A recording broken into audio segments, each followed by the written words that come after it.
This is part 3 of a series of videos on my 2-inch scale Durham and Yorkshire traction engine.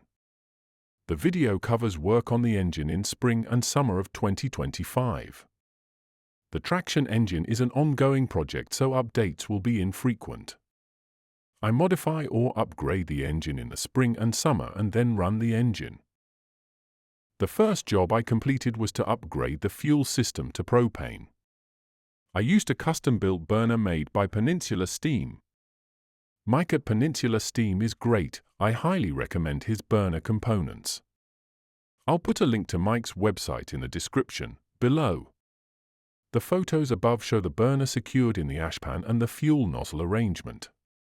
I silver soldered a union onto the fuel nozzle arrangement to attach the gas pipe. With the propane upgrade completed, I moved on to installing a steam blower.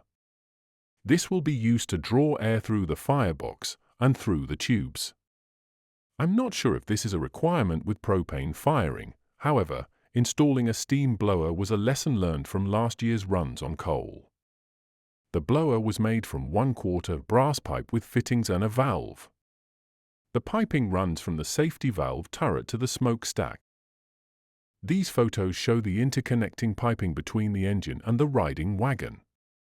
I used high-pressure flexible piping used on barbecues and secured the ends of the pipe to the various nozzles with Jubilee clips. I leak-tested all the joints with soapy water to ensure no gas leakage.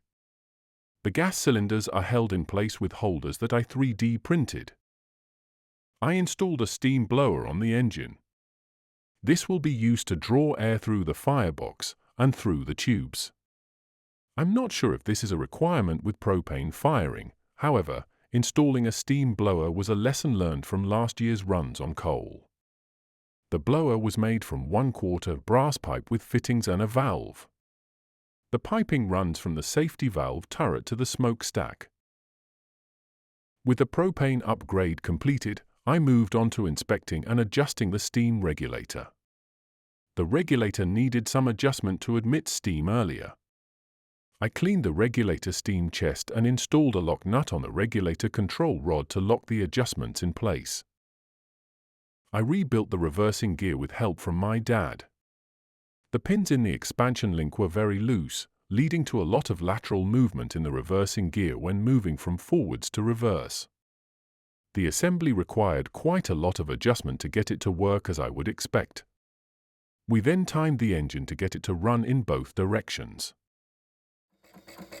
Here's some video footage of a steam test of the traction engine after completing the modifications. Overall, the steam test went very well. I have a few adjustments and tweaks to make, but I'll cover these in another video. My goal is to get a sustained run from the engine on the road before the end of the summer.